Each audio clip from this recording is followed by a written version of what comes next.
สวัสดีครับท่านผู้ชมครับตอนนี้เราอยู่กับเจนโนสุเกะครับของ WOC Party LikMyMANA ครับอย่างรอเลยมาถึงก็รอเลยสวัสดีครับ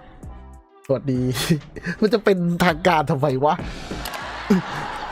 ตอนนี้เราอยู่กับเจนโนสุเกะครับเราอยู่กับตัวของเขาฝากกด Subscribe และกระดิ่งช่องบุ๊กนะครับ I have many questions to ask you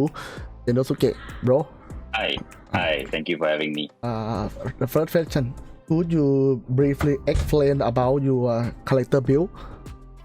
for WOC or in general WOC for WOC okay it started off as I started playing reset dagger since launch since day one. So for WOC, I realized that my refine is not as high as the other teams after top 16, and I realized that especially when I meet Roger X. เขาบอกว่าเขาเล่น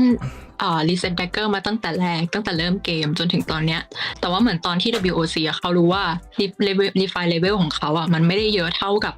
ทีมคนอื่นๆในทีมอื่นนะคะในแบบท็อป10ในท็อป16แล้วเขายิ่งมารู้สึกว่าแบบrefine level เขามันต่ำกว่าคนอื่นมากๆโดยเฉพาะตอนที่เจอโรเจอร์เอง So with my team, the composition between our balance between snipers and priests, and we have room, we have August as additional and myself. So I realized that the dagger, the damage is not missing from picking and Balraf. ในทีมมันมีบาลานซ์อยู่เหมือนแบบว่าเรามีสไนเปอร์มีวิสาดมีไนท์แล้วดาเมจจากพีคิงกับวอลลัสมันก็เยอะพอแล้วอะไรเงี้ย So with that we solve the damage missing from my build and my refine because even Room and August is not 12 yet and myself at WOC I'm only 9 and 10 so I figured that I have to do something especially the match after Roger X we are going against Baikwan. So I will not focus on damage and do support skills like disturb and try to hide because I will get one shot by Roger's team and by PE Sport. เขาบอกว่าเพราะว่าเนื่องจากเขาไม่ต้องสนใจเรื่องดาเมจเพราะว่ามีพีคิงกับวอลลัสเขาก็เลยไปทำเป็นซัพพอร์ตบิลแทนแบบเหมือนพวกสกิลหลบหรือมิลเลอร์อะไรอย่างเงี้ยค่ะ Can you explain one by one item? Yes, on my equipment? Yes. Yeah. Dagger, armor. Yes.I can. So when I started realizing the purpose of for being a support dagger and a reset assassin in WOC, in a 5 versus 5 situation, I would rather be the one that disturb and lock people in place. That is my bread and butter, and that is what I should focus. So I started WOC without DK3. Now it's DK3, so I get 12.5% off hand and main hand, and I focus on this is Amon-Ra is in between WOC. It started coming out, so I got Amon-Ra for it. I realized this is better than PvP damage, so I use Amon-Ra Knight times 2, and this is a similar dagger, Dragon Killer 3 as well, and also 12.5% reset. Even though the damage is low, I got Dragonfly for the poison enchant. That is for both daggers.And armor is still Murphy 2 on strength, still on strength, Stroff, Murphy 2 for cloak, Dracula. And this is the only Murphy 3. I'm short on contribution, that's why. And I chose Moonlight to chase. เขาบอกว่าเขาเลือกแดกเกอร์เพราะว่าเขาจะเป็นซัพพอร์ตแดกเกอร์เพื่อจะล็อกคนให้แบบอยู่กับที่แล้วให้วอลลัสกับพีคิงยิงเหมือนที่เราเห็นในแมตช์กับคิตะแล้วเขาก็เลือกพีเพนอมอนลาเพราะว่าหลังจากเทสดาเมจแล้วตัวพีเพนของอมอนลามันแรงกว่า PVP ดาเมจการ์ดอะค่ะแล้วก็เลือกอีกอันเป็นพอยชั่นเพื่อเพิ่มดาเมจอันนี้คือขออนุญาตถามอันนี้คือเคยลองทั้งหมดแล้วหรือยังว่าเช่นสมมุติใส่อมอนรา4ใบดักคอนฟลาย4ใบหรืออมอนราบวกกับการ์ด PVP ดาเมจจะถามให้นะคะ Sorry, Genno, did you try using 4x Amon-Ra or 4x Dragonfly in PvP? No, I didn't, but there is a reason for that. We have a general theory. Having different multipliers multiplying the damage, we try to balance out element, size, pen, final bonus damage, PvP damage. We try to balance it as much as possible. The outcome will be higher than putting everything on one. So for example, Bukunop, if I take out 2 dragonflies, okay, that's 30% here. I will be very, very low on poison enhance. So without the buff from poison enhance, my venom dart and my venom dust will do a lot less damage. My slash will do a lot less damage. Even if I only increase 9% here, 9% here, and only increasing final pen and increasing PvP final bonus damage and increasing final bonus damage. เขาบอกว่ามันมีเหมือนแบบว่าเป็นทฤษฎีมาค่ะว่าหลังจากที่แบบถ้าสมมติว่าเราบาลานซ์แต่ละอย่างให้มันพอๆกันให้มันแบบไม่มีอะไรล้นจนเกินไปดาเมจมันจะออกมาแรงกว่าอย่างเช่นบาลานซ์ให้แบบว่ามีทั้งอิเลเมนต์มีทั้ง P pen มีทั้ง final damage แต่ว่าในส่วนของถามว่า PVP มอนไลน์กับ PVP damage เราเป็นคนเทสกับเกนโนก็คือตอนที่เกนโนเทสออกผลออกมาว่าตัวการ์ด P pen อมอลาแรงกว่าการ์ด PVP P pen ของอมอลาค่ะเคยได้ลองไหมครับว่าการที่เราเทสดาเมจใส่แต่ละอาชีพครับมันได้ผลดาเมจแตกต่างกันเช่นเราไปลองกับสไนลองกับพ่อค้าลองกับพรีสอะไรเงี้ยฮะหรือว่าเราลองกับพีทตัวเดียว Genno, did you try to use like P pen Amora PVP Amonla with other class aside from Please? Right? Aside from Sniper, aside from Assassin Cross, no. I got a free Vagabond, I think Knight, is it? Yeah, weapon Vagabond Knight, and it didn't work out very well. The gain is much less on accessories. So I know that increasing the non-percent PvP damage, which is which is this one, is not that good. เขาบอกว่าเหมือนเขาไม่ได้ลองอันนี้คือยังไม่ได้ลองแต่ว่าเขาบอกเขาลองแค่กับตัว Assassin เขาใช่ไหมคะกับคาร์ดอื่นไม่ได้รู้สึกจะมีเทสกับพี่กัดนะตัวไหนแต่ว่าเขาบอกว่าลองแล้วก็คือเพิ่ม PVP damage บนนั้นแล้วมันไม่แรงเท่าอะไรอย่างเงี้ย Yeah, I tried with Dark Priest Void as well. It turns out if you increase pure PvP damage percent compared to final damage, I think final damage is better. เขาบอกว่าลองถ้าเกิดสมมุติเขาลองกับไอ้การ์ดวูฟด้วยอะค่ะที่มันเป็นแบบแฟลตเป็นแบบไม่ใช่เปอร์เซ็นต์อะแล้วปรากฏว่ามันเบาแล้วลองของดาร์กพีทแล้วมันก็ยังเบาก็เลยเหมือนมาลงที่ตัวนี้ที่แบบลองแล้วมันแรงกว่า Yeah, for example, the new Nian cards, even though I'm using one here, this used to be DP Dark Priest Void. It's only 9%. And replacing Nian card Day is only 10.5%. So we did a test and final physical damage bonus is more. It's much more. The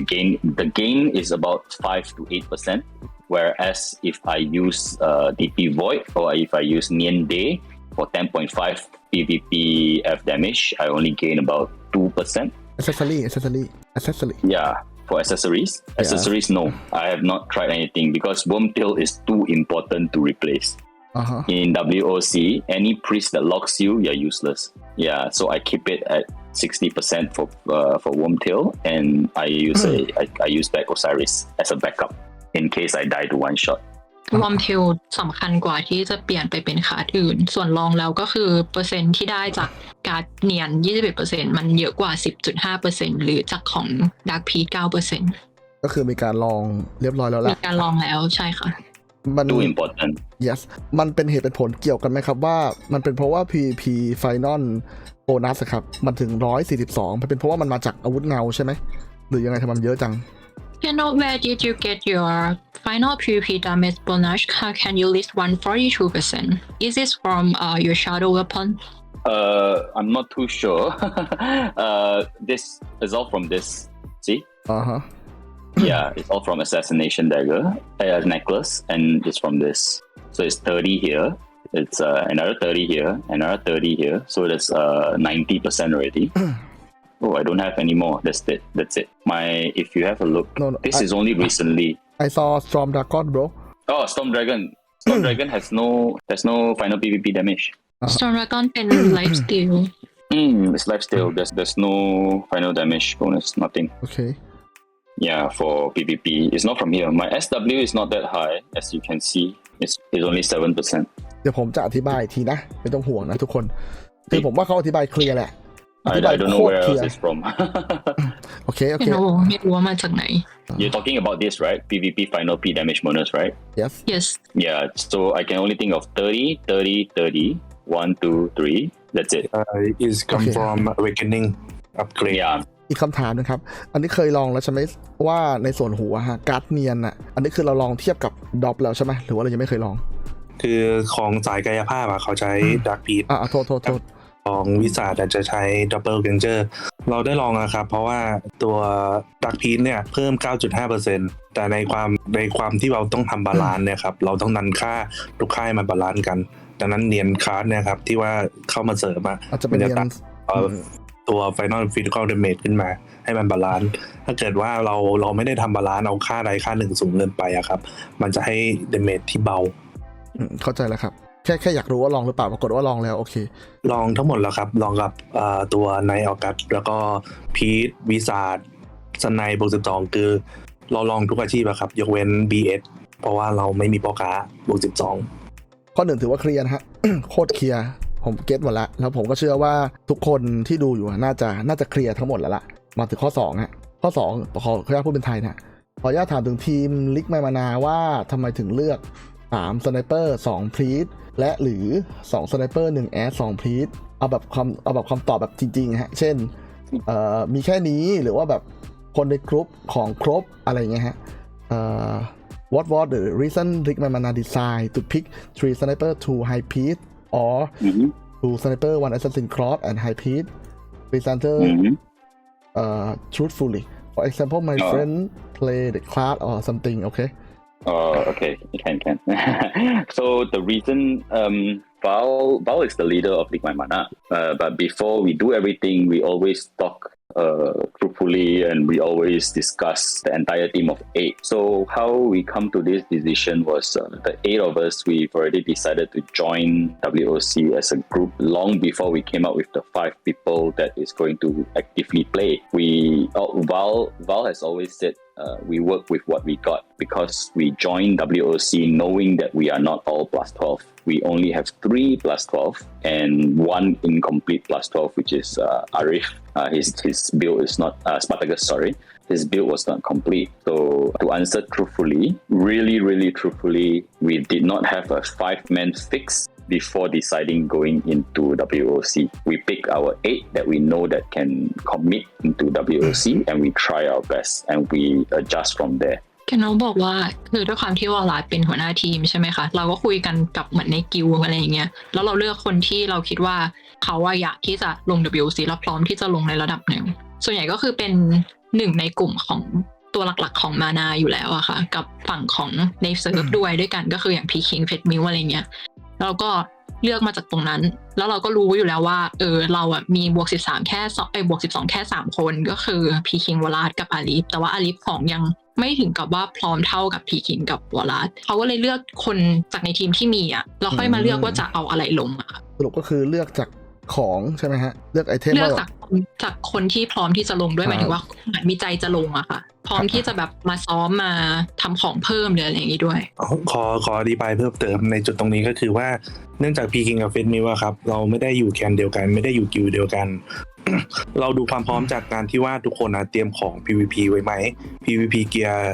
ถ้าทุกคนนะครับพร้อมที่จะลงเขาต้องมีนะแต่ถ้าเกิดว่าไม่มีเนี่ยเขาจะลงไม่ได้อย่างเช่นสไนบวก12ครับมันมีคนหนึ่งนะแต่เบิร์นพี่เขาไปผ่าตัดเป็นคนไทยเนี่ยครับเขาเป็นบวก12คนที่2ของเซิร์ฟเวอร์ผมแต่ว่าเขาไปผ่าตัดเขาก็เลยเป็นแบบทิ้งตัวให้นักบินแล้วติดต่อไม่ได้อยู่พักหนึ่งเขาก็ไม่ได้ทำของ PVP ไว้เขาก็ลงไม่ได้ครับไม่งั้นเขาจะได้ลงแทนพีคิงครับผมสรุปแล้วเราก็ดูว่าความพร้อมของคนแล้วก็ไอเทมเป็นยังไงก่อนอันนี้คือ number 1 เสร็จแล้วเราค่อยมา adapt ดูว่าตัวละครที่เรามีเนี่ยมันเหมาะกับกลยุทธ์ไหนถูกต้องไหมครับถูกต้องครับเราต้องเตรียมคนไว้ก่อนแล้วเราก็มาเซตทีมทำทีมเวิร์คให้ดีที่สุดแล้วก็มาเซตแผนที่สำคัญคือเรา discussing ก็คือเราคุยกันตลอดเวลาแล้วจริงๆแล้วมันต้องเป็น3สไนเปอร์หรือ2สไนเปอร์1แอด So General what was the team that at first LikMyMANA want to go for actually want to pick 3 sniper or 2 sniper 1 assassin? No, I wasn't being the non-plus 12. If you are playing priest and you are good in your gear and your stat building, you don't have to be plus 12 to survive. We find that out during KVM. but as a heavy DPS and as a damage dealer and to lifesteal back and to be able to not die immediately to Kita, to PE Sport, to Baikwan, to maybe even Winza if we meet him, you need plus 12s as non-healer. So the reason I was introduced was because we had a short disagreement with Spartacus. That's all, and I stepped in as a backup. And we found out that no matter how hard you hit, you need to be able to hold someone in place. So from there, I changed to being the support assassin. ก็คือเขาบอกว่าเราต้องการบวก12สำหรับ damage dealer ใช่ไหมคะสำหรับพามันไม่จำเป็นแต่ว่าสำหรับ damage dealer มันจำเป็นแต่ทีเนี้ยเหมือนหลังจากที่เราเหมือนที่เขาลองเล่นกันไปแล้วเขารู้สึกว่าเฮ้ยมันต้องจำเป็นต้องมีสักคนที่จะแบบว่าล็อกอีกฝั่งไว้ล็อกศัตรูไว้เพื่อที่จะได้ให้แบบ DPS สามารถฆ่าได้เพราะว่าถ้าเกิดว่าอีกฝั่งวิ่งหนียังไงก็ตีไม่ได้ใช่ป่ะก็เลยตัดสินใจมาเป็นแบบว่าเราควรมี assassin ที่ล็อกอีกคนไว้อะไรอย่างเงี้ยอ๋อThe initial plan was to have all 3 plus 12 snipers just bust anyone down as fast as you can without having to stand there and lifesteal back everything. But as you can see in the final match too, it wouldn't work. พี่โนบอกว่าคือจริงๆตั้งใจว่าจะให้เป็นแบบบวก12 3 คนแล้วแบบเบิร์สอีกคนดาวก็คือเหมือนทำให้อีกคนอีกฝั่งตายก่อนที่เหมือนจะได้เข้ามาแต่ว่าปรากฏว่ามันไม่เวิร์กลองแล้วมันไม่โอเคก็เลยต้องมี assassin เข้าไปอันนี้ผมเข้าใจเลยผมขออนุญาตเสริมนิดนึงครับคือสรุปสั้นๆเลยอะที่เราทำแผนนี้ออกมาคือในทีมเราต้องมีดีบัฟคนหนึ่งไม่ว่าจะเป็น assassin หรือว่าจะเป็นวิสาดเราสามารถเอาลงได้ครับเพื่อทำดีบัฟถ้าเราดีบัฟคู่ต่อสู้ครับจนเขาขยับไม่ได้เราฆ่าเขาได้ด้วย damage dealer ของเราครับใน WOC มีกฎอยู่2อย่างข้อแรกเลยก็คือถ้าเกิดว่าฝ่ายหนึ่งฝ่ายใดล้มตอนจบเกมฝ่ายนั้นแพ้ทันทีไม่นับคะแนนกับอีกอย่างหนึ่งก็คือถ้าทั้ง2ฝ่ายยังยืนอยู่ได้เราจะมานับคะแนนตามลำดับก็คือ damage ที่ทำได้คะแนนชุบคะแนนฮีลดังนั้นดีบัฟสำคัญครับสำหรับทีมยังไงก็ต้องมีครับอย่างเช่นถ้าผมเจอโรเจอร์อย่างเงี้ยครับวิสาในทีมครับเขาก็บวก11เขาสามารถที่จะทำดีบัฟแล้วก็ถึกได้ทำให้โรเจอร์ขยับไม่ได้อยู่เหมือนกันแต่ในมุมของเราครับคือโรเจอร์เขาแรงมาก เป็นอะไรที่ทำให้เกโนต้องมาเปลี่ยนแผนทำกันบ้านหนักมากก่อนที่เราจะไปเจอศึกใบควันแม่งเททั้งวันนะครับก็ถ้าสมมุติว่าเราวิสาลงเนี่ยครับเราสามารถสโลว์โรเจอร์ได้แต่ว่าเราจะโดนตัวอื่นหนักยกเว้นโรเจอร์เขาเอาพีท2 คนลงนะครับเราถึงจะเอาวิสาลงมันอยู่ที่รูปเกมครับว่าเขาจะเอาอะไรลงThe main difference to answer Bukanuk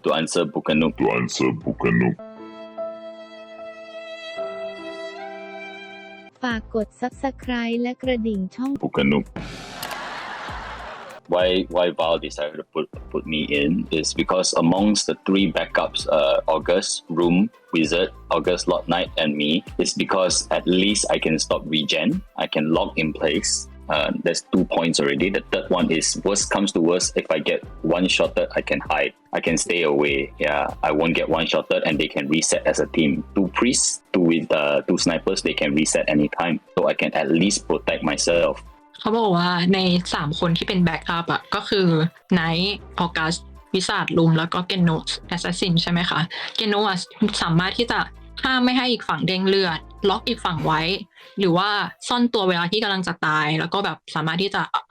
ไลฟ์สตีลกลับขึ้นมาได้อะไรอย่างเงี้ยก็เลยเหมือนกับว่าน่าจะเป็นตัวเลือกที่ดีที่สุดใน3คนที่เหลืออยู่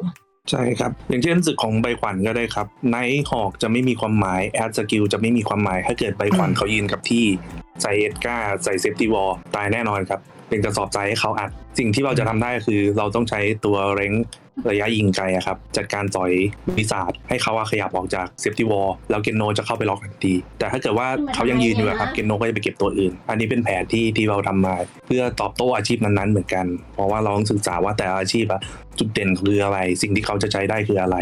แล้วเราสามารถทำให้เขาเสียแผนได้ไหม ถ้าทำไม่ได้เรามีแผนรองรับยังไงทุกคนในปาร์ตี้อะครับไม่จำเป็นต้องบวก12ก็ได้แต่ว่าเราต้องรู้ว่าอาชีพที่เราต้องไปเจอกับเขาอะครับเขาไม่ได้มาคนเดียวเขามาเป็นทีมอย่างเช่นใบขวัญนะครับเขาเก่งนะทุกคนก็เก่งด้วยแต่ด้วยความที่ว่าเขา lack of manpower ครับอาชีพของเขาอาจจะเป็นแบบมาไม่ครบแต่ถ้าเกิดว่าเขามาครบ full team ครับโอกาสแพ้ของ LikMyMANA สูงมากเพราะว่าเราอะบวก12ไม่ครบเรามีแค่2คน3คนเองดังนั้นโอกาสแพ้เราสูงมากๆนี่ก็เป็นจุดอ่อนอย่างเช่นถ้าเกิดว่าครั้งหน้าเราไปเจอทีม Monster หรือว่า Roger หรือใบขวัญอีกเขาทำแผนมาดีทำตัวมาพร้อมแล้วพวกเราไปไม่ถึงณจุดที่จะไปแข่งกับเขาได้เนี่ยครับอาชีพเท่ากันของไม่เท่ากันเงาไม่เท่ากันอันนี้เร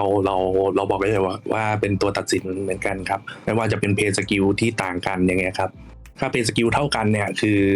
ยังไงเขาบอกว่าแพ้ได้เลยฝั่งนู้นก็บวก12 3ตัวเหมือนกันครับเคยลองหรือยังระหว่างอันนี้คำถามส่วนตัวเคยลองหรือยังระหว่างไข่วากาบอนะครับ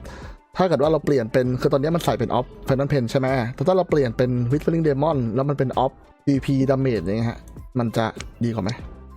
Okay, the reason I didn't go glass time enchant because I know by the time I need to do full enchant and reach plus 10, it won't be. There's not enough material at the time. At the time when they started WOC, if I'm not mistaken, picking Spartacus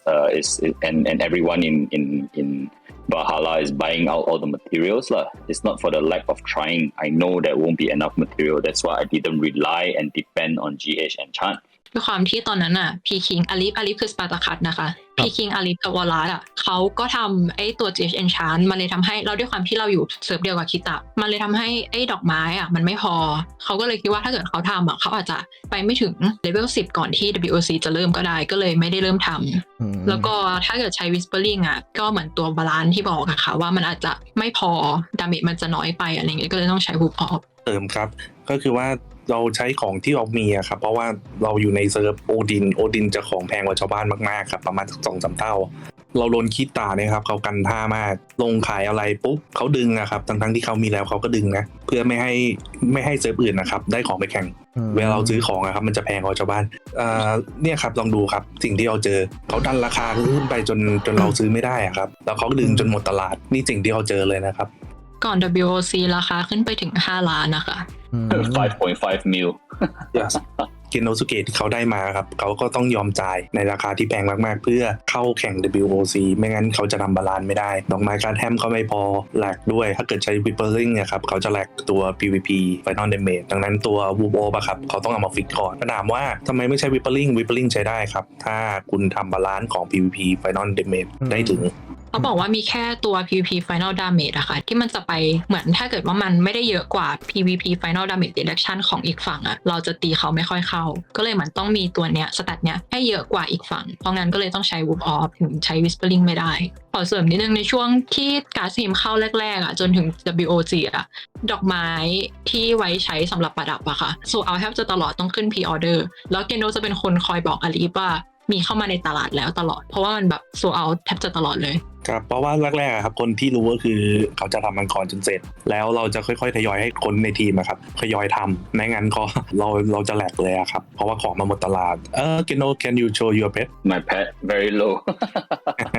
อันนี้เพชรของ Genno นะครับ yeah I didn't really spend a lot on it โอเคเพชรของ Genno ครับที่เขาใช้ครับคือเขาใช้ตัว Desert Wolf ข้อแรกก็คือที่เน้นจริงๆก็คือเขาเอามาเน้นเรื่อง Final P Damage Bonus กับ Final P Pen เพราะว่ามันขาดเขาเห็นแล้วค่ะใช่ครับแล้วอีกอันหนึ่งก็คือเรื่อง Final P Damage Reduce อันนี้จำเป็นสำหรับแอดเพราะแอดตัวบางมากถ้าเกิดว่ามีตรงนี้ขึ้นมาครับอย่างเช่นเราต้องไปเจอกับคนที่ตีหนักมากๆครับเราจะรีสแตททันทีครับให้ลง Final P Damage Reduce ให้สูงที่สุดการลง Final P Damage Reduce ให้สูงเนี่ยครับมันช่วยเรื่องที่ว่าเวลาเขามาตีเราตีเบาไม่ว่ามันจะไปหักลบตัว Final P Damage ของอีกฝ่ายหนึ่งที่เขามีทำให้เขาดูดเลือดได้น้อยลงอันนี้เป็นความลับอย่างหนึ่งที่ไม่มีใครรู้นะถ้าเราใส่ P Dam Reduce เนี่ยครับเยอะมากๆอีกฝ่ายดูดเลือดเราไม่ขึ้นถามยาวจังเลยกว่าจะถามทีละข้อ ตอนแรกคิดว่ามันจะสั้นๆนะถามไปทำมายาว ข้อ3ครับคิดว่าไลน์อัพที่ดีที่สุดใน WOC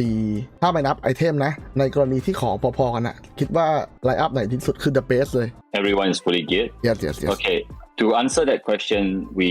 look at the winning criteria before anything else we think of winning criteria okay to give you an example you have to have the winning surviving member damage and then you get heals correct heals is the last. So we don't think about spamming, keeping everyone alive and using a lot of priests that will win you games. If you do that, you will lose out in, even though everyone survives 5-on-5, you still need damage. So if we meet something like the eSport, yes, they have a good idea of using all priests and keeping all 5 people alive. But you can see, if we go for the main damage dealer, even there is 2 wizards or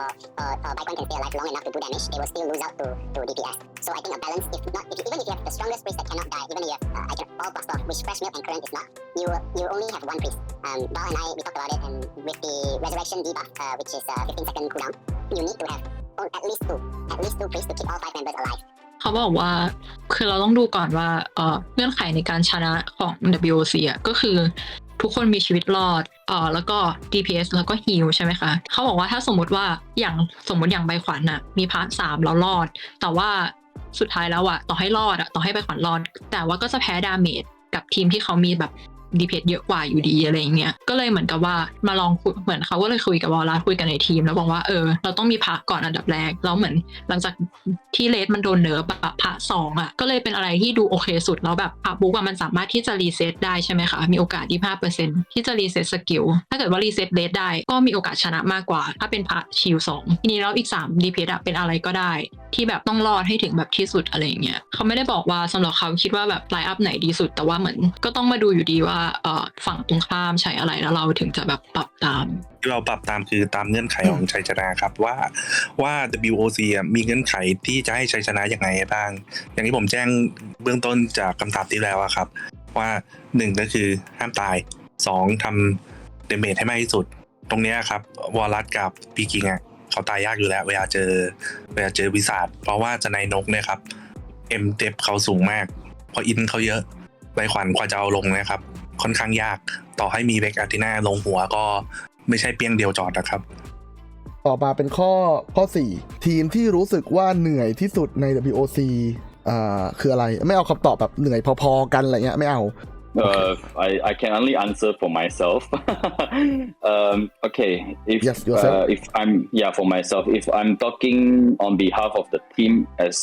the complete team, I would say going up against Roger is the most difficult. แกโนบอกว่าสำหรับตัวเขาเองแล้วก็คิดว่าสำหรับทั้งทีมก็คือฝั่งศึกที่ยากก็คือของ Roger X เพราะว่าถ้าสมมติว่าเราสามารถที่จะไลฟ์สตีลกลับมาได้ใช่ไหมคะอย่างเช่นวอลลัสกับพีคิงที่เขามี attack speed ที่สูงมีไลฟ์สตีลเขาสามารถรอดจากการโดนเหมือนแบบไม่ได้โดนวันช็อตได้เพราะเขาค่อยๆยิงกับเอาเลือดกลับมาแต่ถ้าเกิดเขาเจอ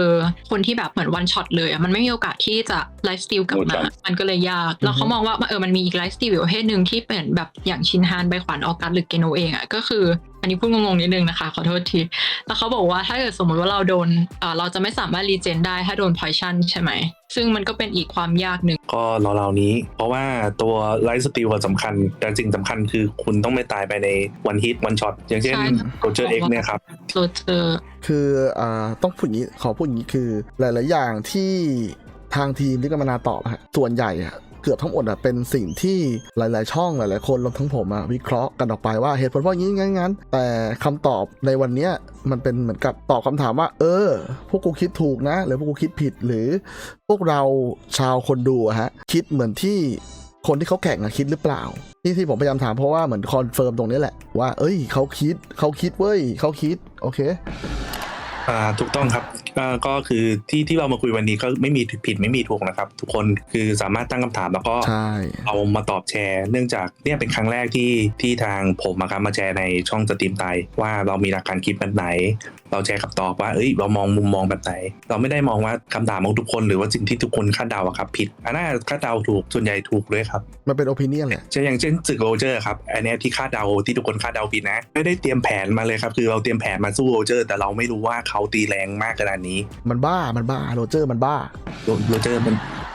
แม่ครับเขารอผมเชื่อว่าเขารอใจดีใจบุญด้วยมันคิดว่าน่าจะเป็นอีกเหตุผลหนึ่งเพราะว่าเราไม่เคยเจอไวท์สมิธที่โหดขนาดนี้ค่ะเพราะอังหินยังไม่โหดเท่าโรเจอร์อังหินเขาก็ของโรเจอร์ครับผมไม่กลัวเขาหรอกมันก็แค่เป็นโรเจอร์เบบี้ครับเราเลยไม่รู้ว่า โรเจอร์จะโหดมากๆขนาดนี้ อย่าง KC กับ Going อะครับว่าทำไมเขาเอา KC ลงเนี่ยเพราะว่า Going เขาเป็น Off Bion Enchant ไม่เหมือน KC เขาแน่นกว่าน้องๆใบขวัญนะครับแต่ว่า KC สิ่งที่เขาไม่โหดเป็นเพราะว่าเขาไป copy ของมาแล้วของเขา incomplete ด้วยไม่ได้แม้แต่ครึ่งหนึ่งของใบขวัญนะครับตอนแรกผมกลัวว่าเขาจะก๊อปมาเหมือนเลยนะแต่พอเจอปุ๊บโอ้โหเบาดีกว่าโดนแล้วล่ะเทรนก๊อปของมานะฮะเทรนก๊อปของ ถ้าก๊อปของคือก๊อปไปคุณต้องรู้ด้วยว่าคุณต้องทำบาลานซ์ยังไงทำเอนชาร์ยังไงทำการ์ดยังไงถ้าคุณไม่รู้เลยว่าเขาเปลี่ยนอะไรเนี้ยเพราะอะไรทำไมเขาต้องลงเอนชาร์เมจิกพีแดมหรือเมจิกเพนเพื่ออะไรคุณไปก๊อปดื้อๆครับสุดท้ายพอเขาเปลี่ยนของคือคนคิดทำบาลานซ์นะครับเขาเปลี่ยนของได้เรื่อยๆอยู่แล้วเราก๊อปอย่างเดียวสุดท้ายเราจะตันเองพอตันหมายความว่าคุณก็ต้องจ่ายเงินเพิ่มไงเพื่อที่จะเปลี่ยนของ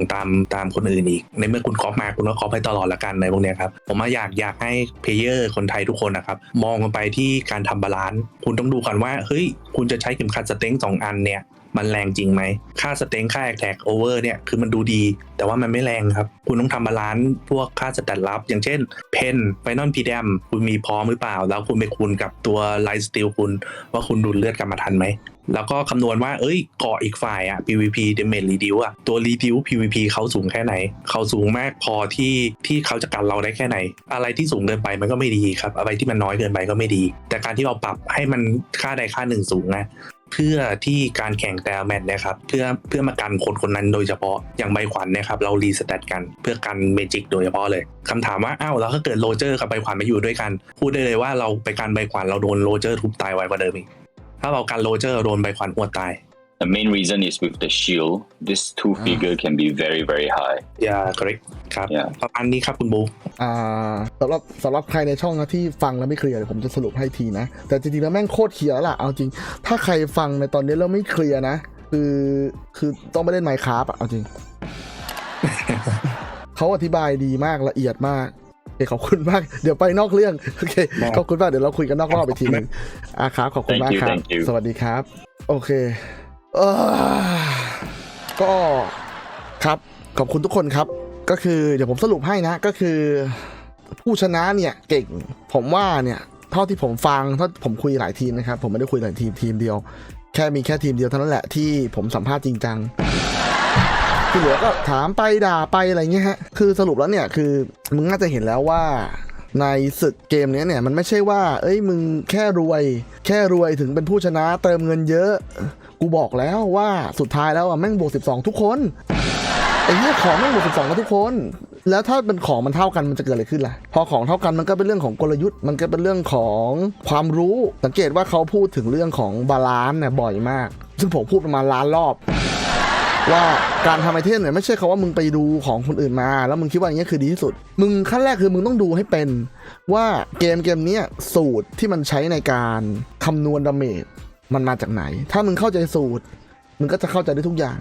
ที่เหลือมันเป็นเรื่องของการลองผิดลองถูกเข้าใจแล้วโอเคกูเข้าใจสูตรนะโอเคใส่แบบนี้ไหนไปลองซิไม่ใช่แบบไอ้เหี้ยมี20บิลมึงลอง20บิลคือมันก็ต้องเข้าใจเบื้องต้นก่อนเสร็จแล้วก็ไปลองดูลองเสร็จแล้วปรับลองใส่คนนี้แรงไหมลองใส่คนนั้นแรงไหมลองใส่คนนู้นแรงไหมก็ปรับแก้กันไปเรื่อยๆก็ตบมือให้กับผู้ชนะครับก็สมเป็นผู้ชนะจริงๆเหนื่อยมากกูบอกเลยว่ากูเหนื่อยมากวันหลังกูจะไม่สัมภาษณ์แบบนี้แล้ววันหลังกูจะให้เขาพูดคนเดียว introduce yourself แล้วกูก็นั่งฟังไป20 นาทีกูก็นั่งฟังเขาพูดไปจนจบกูไม่ถามอะไรเหี้ยขอบคุณที่รับชมช่องบุ๊กนะครับ